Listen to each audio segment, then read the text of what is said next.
Eu gostaria de ler com vocês, se você tem a sua Bíblia aí, trouxe, você pode estar abrindo ou acessando a sua Bíblia. Livro de Crônicas, no capítulo 16, Crônicas, capítulo 16, versos 23, que diz assim: Cantem ao Senhor todas as terras, proclamem a sua salvação dia após dia. Anuncie a sua glória entre as nações, seus feitos maravilhosos entre todos os povos. Pois o Senhor é grande, muitíssimo digno de louvor. Ele deve ser mais temido do que todos os deuses. Pois todos os deuses das nações não passam de ídolos, mas o Senhor fez os céus.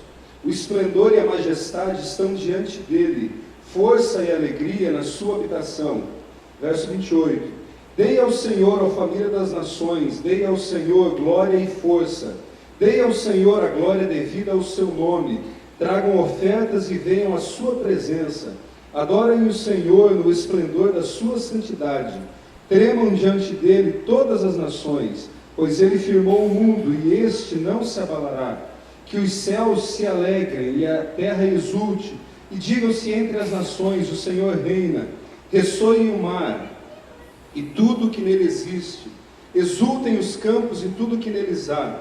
Então as árvores da floresta cantarão de alegria, cantarão diante do Senhor, pois ele vem julgar a terra. Rendam graças ao Senhor, pois ele é bom e o seu amor dura para sempre. Clamem: salva-nos, ó Deus, nosso Salvador. Reúne-nos e livra-nos das nações, para que demos graças ao teu nome e façamos do teu louvor a nossa glória. E por último, bendito seja o Senhor, o Deus de Israel, de eternidade a eternidade. Então todo o povo exclamou: amém, e louvado seja o Senhor. Amém, irmãos? Essa é a palavra do Senhor, e ela nos convida a estarmos verdadeiramente adorando o seu nome em espírito e em verdade. Vamos orar nesse instante? Nosso Deus e nosso Pai, nós te louvamos, nós te bendizemos, alegre, ó Deus, estamos, pois o Senhor está no meio de nós. Obrigado pela tua presença, ó Deus, no meio do teu povo. Nós te louvamos, ó Deus, porque o nosso coração se alegra, porque nós podemos contemplar as tuas grandes obras, as tuas maravilhas, aquilo que o Senhor tem feito, operado no meio de nós. Obrigado, Senhor Jesus, porque nós podemos sentir que o Senhor está aqui. Nós podemos, ó Deus, sentir também que o Senhor está na vida de cada um aqui presente. Obrigado, ó Deus, porque essa rica oportunidade o Senhor tem concedido, o Senhor tem garantido aos salvos, ó Deus, de se reunirem em teu nome. Que a celebração, ó Deus, que nós vamos prestar diante do Senhor, ela possa alegrar o teu coração, que possa ser um culto em espírito e em verdade, que o Senhor possa estar esquadrinhando os nossos corações, o nosso ser, as nossas mentes, e que o Senhor possa estar encontrando em nós verdadeiros adoradores. Esteja conosco e fala aos nossos corações durante este culto. É a nossa oração no nome de Jesus. Amém. Nós vamos exaltar o nome do Senhor, exaltar e engrandecer o seu nome. Vamos cantar ao Senhor.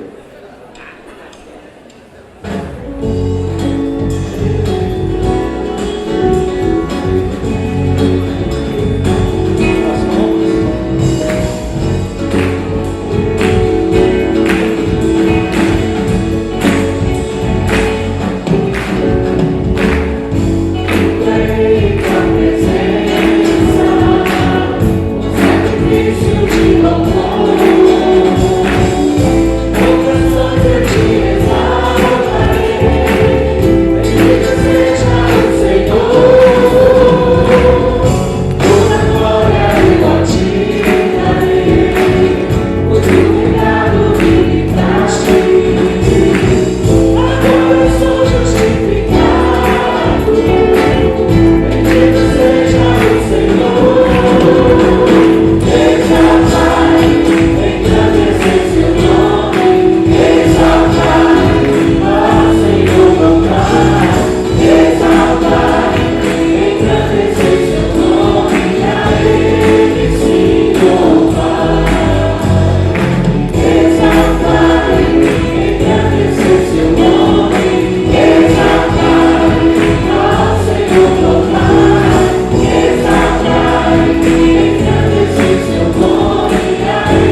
Quão cego aqui, outrora andei, distante do Senhor,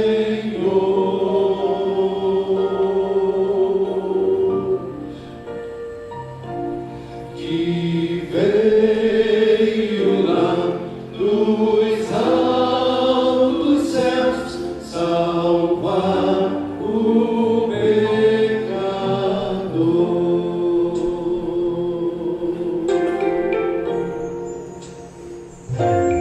Foi na cruz, em que ao fim percebi meu pecado recaiu em Jesus. Em Jesus foi então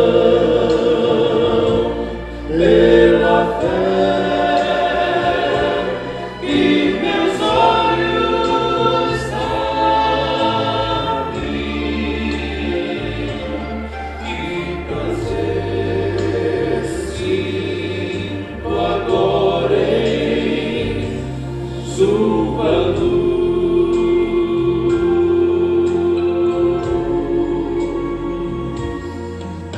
O imenso amor do meu Senhor jamais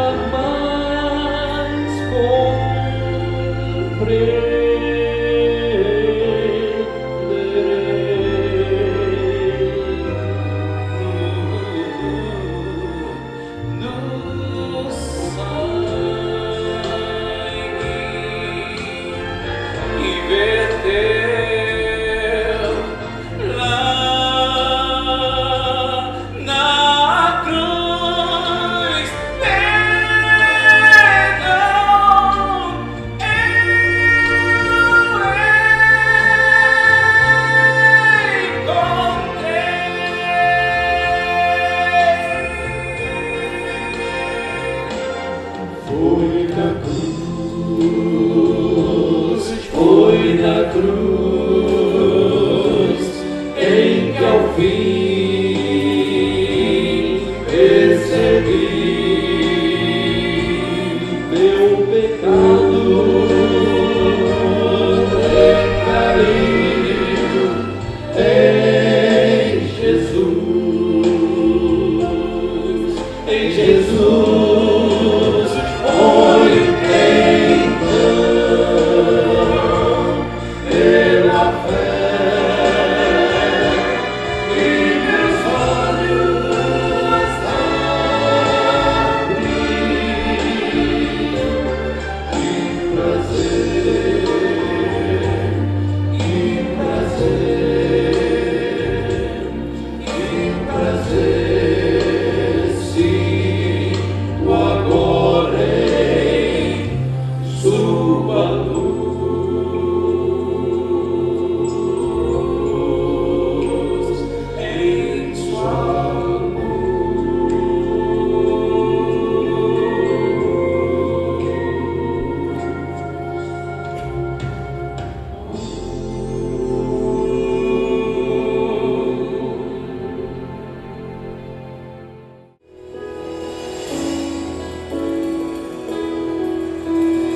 no Salmo 11.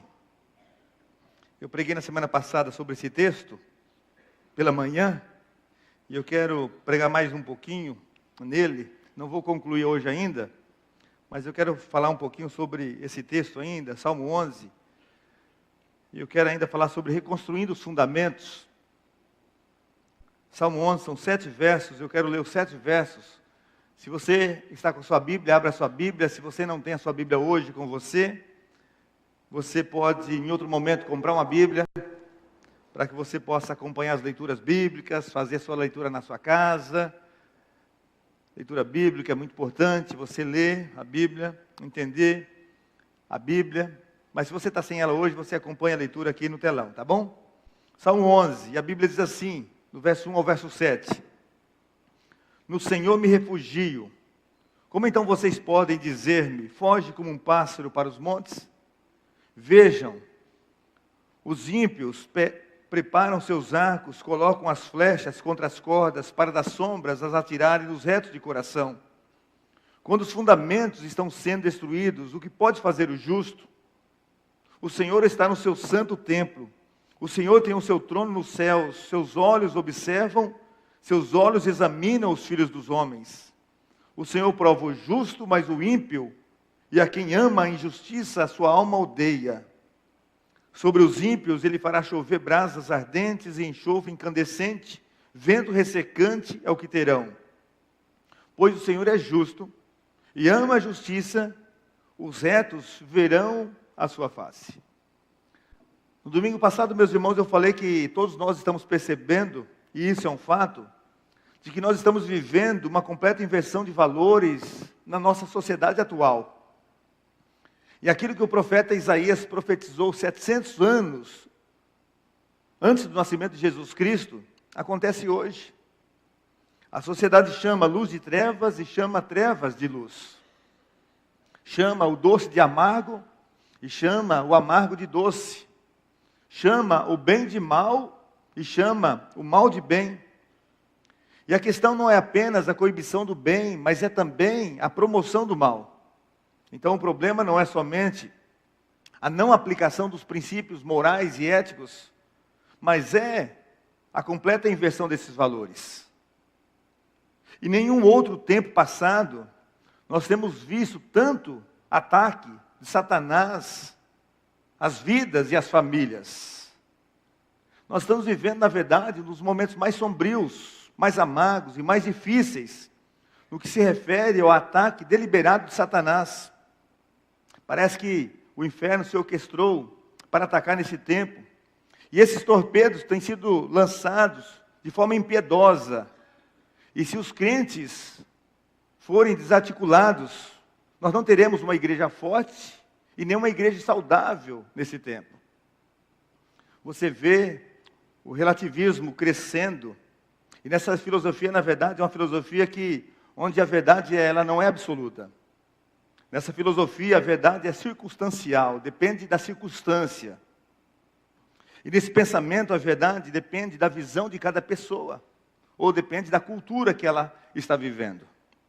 E aí cada um tem a sua própria visão daquilo que é certo ou daquilo que é errado. Você vê a honestidade em desuso na vida de muitas pessoas. Esperto hoje, muitos dizem, ou muitos praticam, é aquele que leva vantagem em cima de outra pessoa, em cima de alguma empresa. Os casamentos estão complicados. Falei isso na semana passada. A infidelidade conjugal é quase crônica. Os casamentos já não existem, muitos casamentos, na verdade, já não existem mais aquele compromisso assumido, a honra daquele compromisso assumido. O conceito de família está confuso na sociedade. Os valores cristãos, sobre os quais a família deve estar calcada, estão sendo totalmente solapados por valores anticristãos que são disseminados pelas novelas iníquas, que são produzidos, inclusive, por pessoas que não têm compromisso com esses valores cristãos. Aquilo que antes era considerado vexatório, que era condenado por praticamente todas as pessoas, hoje não é mais coibido, na verdade, é enaltecido. É tido até mesmo, muitas vezes, como uma virtude. uma completa inversão de valores.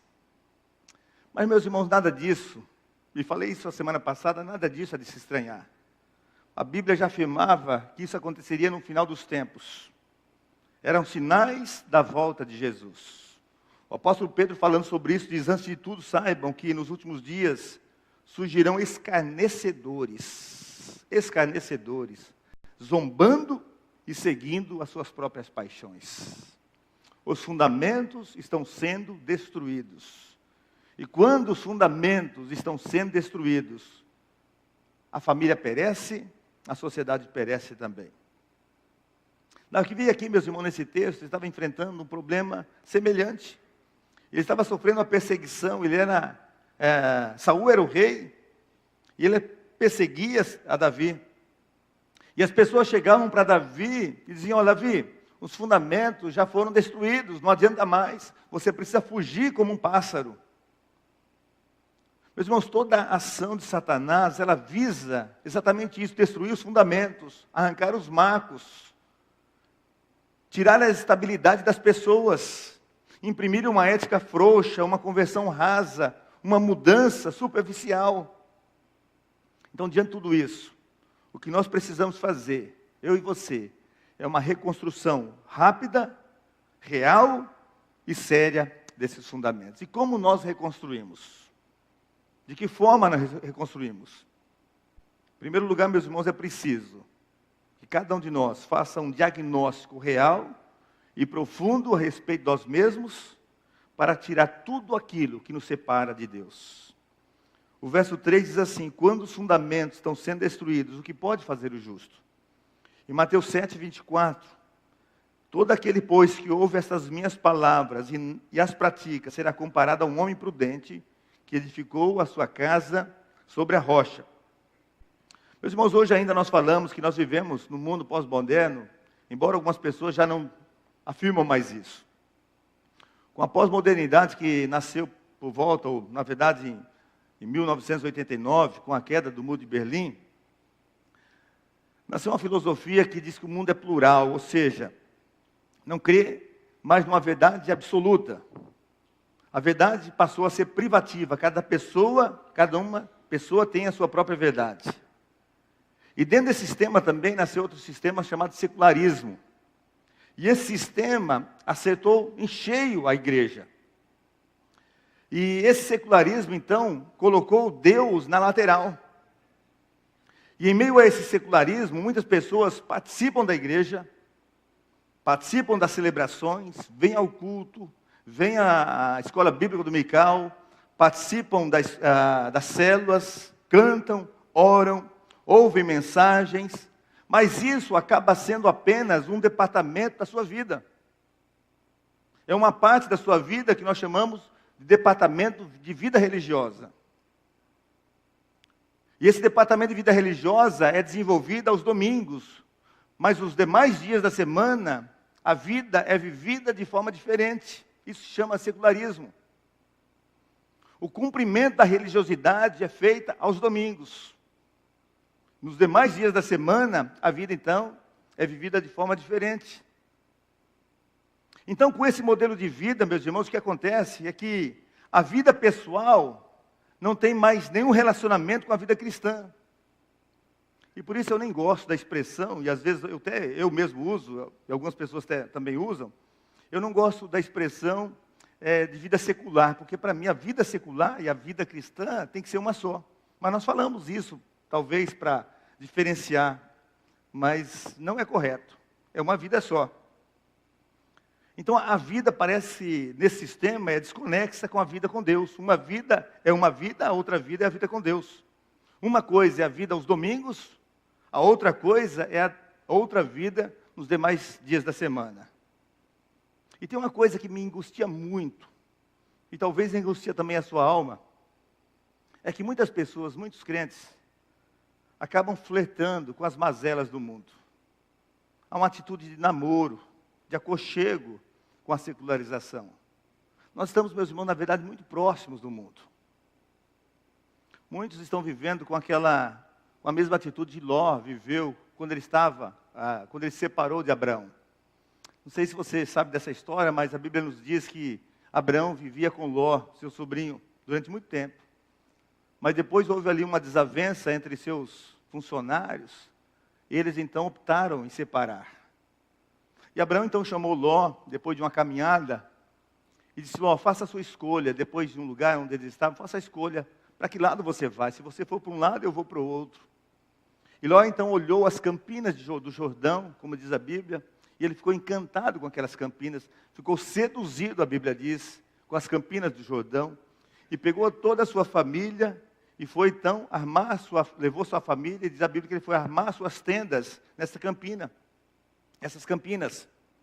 Mas ali onde ele foi morar, era exatamente ao lado de Sodoma, uma cidade que era tida pelo pecado que solapava aquela cidade.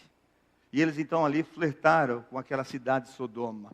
E o final da história é que eles tiveram que sair às pressas daquela cidade, ele e sua família. E a pergunta que eu faço, meus irmãos, diante disso, é: onde é que você está armando a sua tenda? Onde é que você está levando a sua vida e a sua família? Porque a verdade, meus irmãos, é que muitas pessoas estão vivendo dessa forma. E parece que nós não somos diferentes. Nós estamos, na verdade, sendo engolidos muitas vezes por esse sistema, por essa secularização. As nossas conversas são as mesmas conversas. As nossas festas, muitas vezes, as mesmas festas. Aquilo que o apóstolo Paulo escreveu, que é um texto que eu gosto muito, eu li hoje na celebração da ceia, quando ele diz: já estou crucificado com Cristo e vivo não mais eu, mas Cristo vive em mim. E a vida que agora vivo na carne, vivo na fé do Filho de Deus, que me amou e se entregou por mim, parece que já não faz mais sentido para nós, para os nossos dias. Parece que esse texto só valeu para ele naquela época. Então alguma coisa está muito errada conosco, nas nossas ações. Olha só, segundo os dados do censo, nos últimos anos, a igreja evangélica cresceu 61%, de 1980 até hoje. Em 1980 nós éramos 6% da população. Hoje, estima-se que nós somos mais de 30%, um pouquinho mais de 30%. O número de evangélicos cresceu, mas a sociedade não mudou. Então tem alguma coisa muito errada conosco. Se nós éramos 6%, hoje nós somos 30%, um pouco mais de 30%, e não mudou a sociedade, alguma coisa muito errada está acontecendo conosco. Não houve menos crimes, não houve menos corrupção, ou não há menos corrupção, não houve menos pedofilia e não houve menos tráfico. Muitas pessoas estão na igreja, entram na igreja, mas não estão sendo transformadas. Estamos perdendo, na verdade, os referenciais.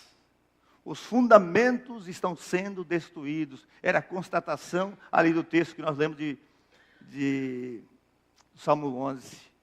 E a mesma constatação hoje também. E se nós não acordarmos, nós poderemos ser tragados por essa onda, meus irmãos.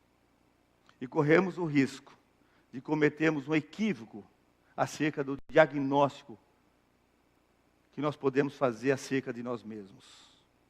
Porque nós poderemos fazer uma avaliação muito positiva a nosso respeito, mas estar completamente enganados com relação a essa avaliação.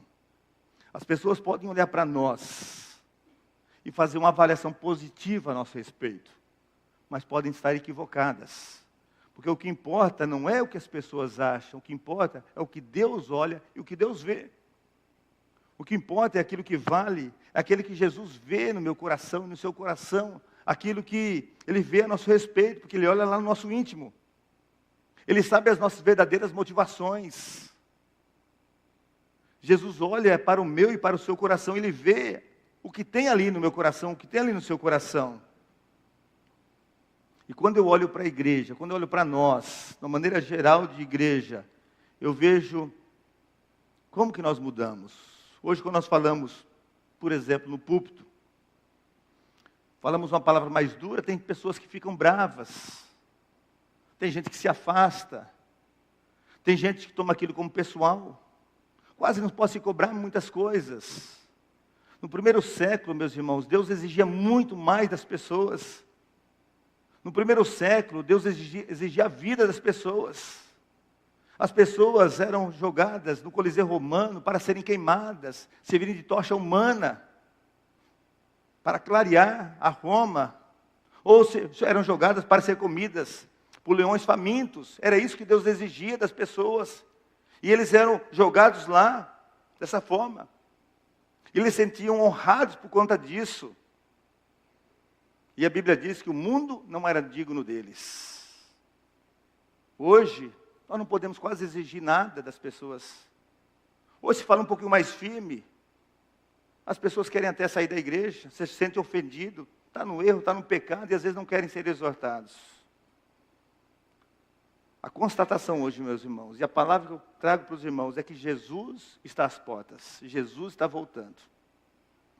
E muita gente indiferente com relação a isso. O texto de Amós fala sobre isso, em Amós capítulo 4.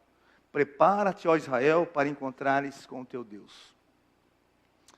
Muitas pessoas já ouviram o pastor Paulo Júnior falando sobre o choque de realidade que nós precisamos ser chamados a um choque de realidade. É que todas as coisas estão acontecendo e às vezes a igreja é indiferente às coisas que estão acontecendo diante da iminente volta de Jesus. Todas as coisas acontecendo apontando para a volta de Cristo e muitas pessoas estão vivendo sem se importar com isso. Não estão enxergando essa realidade da volta de Cristo. Os sinais apontando para a volta de Cristo. A crise na política no mundo todo, não apenas no Brasil, mas no mundo todo. Crise econômica no mundo todo. As guerras em várias partes do mundo. O clima, a natureza, os abalos em todo o planeta. E às vezes até aqui no próprio Brasil, quando não tinha, apontando para a volta de Cristo. A Bíblia diz que a volta de Cristo será como nos dias de Noé. As pessoas comiam, bebiam, casavam e davam-se em casamento e ninguém percebia nada, até que veio o dilúvio e consumiu a todos, menos a família de Noé. Havia uma indiferença muito grande, uma indiferença completa, tomando conta do povo. E da mesma forma será nesses dias, diz a Bíblia, uma indiferença completa tomando conta do povo de Deus. E diz a Bíblia, em Mateus capítulo 24, assim acontecerá a vinda do Filho do Homem. Uma indiferença completa e total. Tudo apontando para a volta de Cristo. E as pessoas nem aí, totalmente indiferentes. O que há hoje, meus irmãos, é um grito, há um clamor por salvação. Salve-se dessa geração corrompida. Está lá em Apóstolo Pedro clamando sobre isso. Então, meus irmãos, não é hora mais de perdermos tempo com nada. Não é hora de perdermos tempo com coisas fúteis, com coisas triviais. Não é hora de você mais perder tempo com relacionamento de pecado. Não é hora mais de você perder tempo com coisinhas sem fundamentos. Não é hora de você mais perder tempo com aquele disse-me disse. Não é hora mais de você perder tempo com cara feia. Porque há um evangelho a ser pregado. Há pessoas a serem alcançadas com o evangelho de salvação. Há uma bandeira do evangelho para ser fincada. Há pessoas a serem alcançadas. Há um reino para avançar. Então conserte a sua vida, conserte seu casamento. Dê um rumo na sua vida, porque Jesus está às portas. Não deixe de orar um dia sequer pela sua vida, um dia sequer pela sua família, um dia sequer pelos seus filhos, para que volte para o caminho do Senhor, para os caminhos do Senhor. Então, meu irmão, destrua aquilo que está destruindo a sua vida. Destrua aquilo que está destruindo o seu casamento. Destrua aquilo que está te fazendo pecar. Enquanto você tem a oportunidade. E outra questão, meus irmãos, que eu percebo.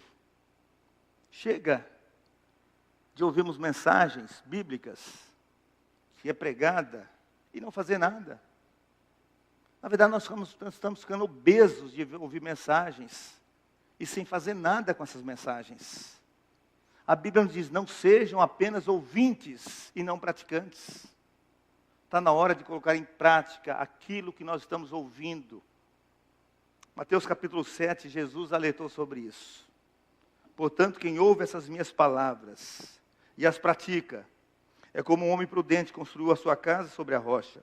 Caiu a chuva, transbordaram os rios, sopraram os ventos e deram contra aquela casa, e ela caiu, porque tinha os seus alicerces na rocha. Mas quem ouve essas minhas palavras e não as pratica, como um insensato, que construiu a sua casa sobre a areia, caiu a chuva, transbordaram os rios, sopraram os ventos, e deram contra aquela casa, e ela caiu, e foi grande a sua queda. Tiago também fala sobre isso. Não seja apenas ouvintes, mas praticantes da palavra.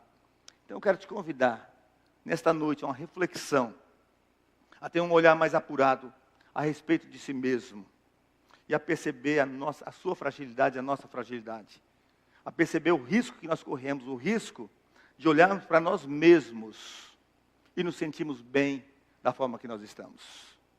O risco de olharmos para nós mesmos e nos conformarmos e nos adaptarmos a toda essa situação. O risco de olhar para nós mesmos e isso não causar espanto para nós. O risco de aceitarmos esse fato com naturalidade. O risco de fazermos um diagnóstico errado a nosso respeito e nos tornarmos insensíveis com relação ao pecado. Meus irmãos, nós não podemos fechar os olhos e achar que tudo isso está bom, quando na verdade há muitas coisas que nós precisamos acertar, há muitas coisas que nós precisamos consertar na nossa vida pessoal. E para isso, nós precisamos olhar para dentro de nós e fazer um diagnóstico real e profundo a respeito da nossa vida. E destruir tudo aquilo que está nos separando do relacionamento íntimo com o nosso Deus. Porque senão os fundamentos serão destruídos. E nós vamos viver um relacionamento muito pobre com o nosso Deus. Que Deus nos abençoe para que nós possamos reconstruir, cada um de nós possamos reconstruir esses fundamentos e ter uma vida íntima, uma vida de comunhão, uma vida de poder com o Senhor nosso Deus. Feche seus olhos, vamos orar ao Senhor. Ó Deus, nós te louvamos nesta noite mais uma vez, em gratidão, ó Deus, em louvor ao Senhor, por tudo aquilo que o Senhor faz em nossas vidas, por tudo aquilo, ó Deus, que o Senhor representa em nossas vidas. E por isso, ó Deus, nós entregamos a nossa vida ao Senhor nesta noite, mais uma vez, pedindo, Deus, que o Senhor dirija cada um de nós, dirija a nossa vida, os nossos pensamentos, as nossas ações, ó Deus, os nossos relacionamentos. Não permita, ó Deus, que nós ainda, ó Deus, continuemos, ó Deus, deixando a nossa vida, aquilo que está atrapalhando, aquilo que está destruindo a nossa vida, aquilo que está atrapalhando o nosso relacionamento com o Senhor. Mas que tenhamos a coragem, cada pessoa tenha a coragem de destruir, de romper, ó Deus, de jogar fora aquilo que está atrapalhando a nossa vida com o Senhor. Esta é a nossa oração, em nome de Jesus. Amém, Senhor.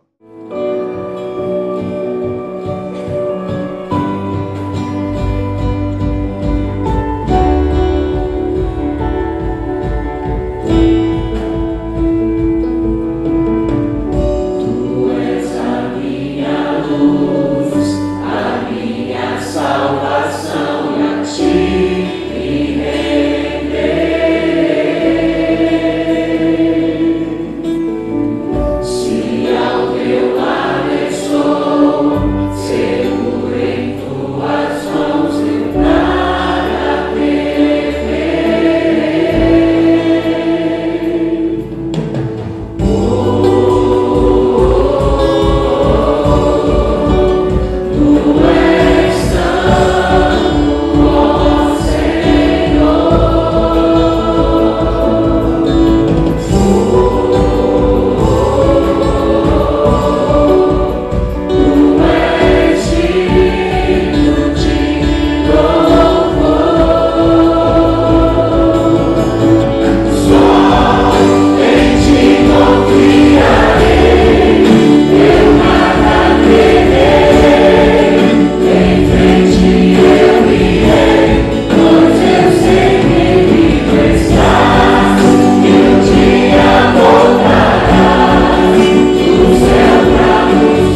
obrigado. Vem Jesus, vem Jesus, vem Jesus, Maranata, ora vem Senhor Jesus, vem Jesus, vem Jesus, vem Jesus, Maranata, ora vem Senhor Jesus, vem Jesus, vem Jesus, vem Jesus, Maranata, ora vem Senhor Jesus, vem Jesus, vem Jesus, Maranata, ora vem Senhor Jesus. Só em ti, somente confiarei, eu nada temerei, em frente eu irei, pois eu sei que tu estás, e um dia voltarás do céu pra nos buscar, pra sempre reinarás, aleluia. Só em ti confiarei, eu nada temerei, em frente eu irei, pois eu sei que vivo estás, e um dia voltarás do céu pra nos buscar, pra sempre reinarás, aleluia. Amém? Louvado seja nosso Deus. Deus, nós louvamos, ó Deus, mais uma vez, porque sabemos que o Senhor voltará. Ó Deus, nos levará para morar com o Senhor para todo sempre. Ó Deus, aqueles que porventura estão aqui nesta noite, ainda não têm essa certeza, ó Deus, que o Senhor mesmo possa, ó Deus, colocar essa certeza, ó Deus, e eles possam entregar a vida, selando eternamente a sua vida com o Senhor para todo sempre.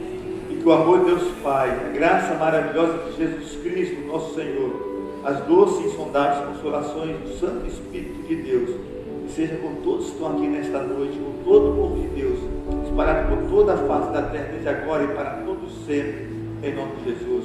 Amém.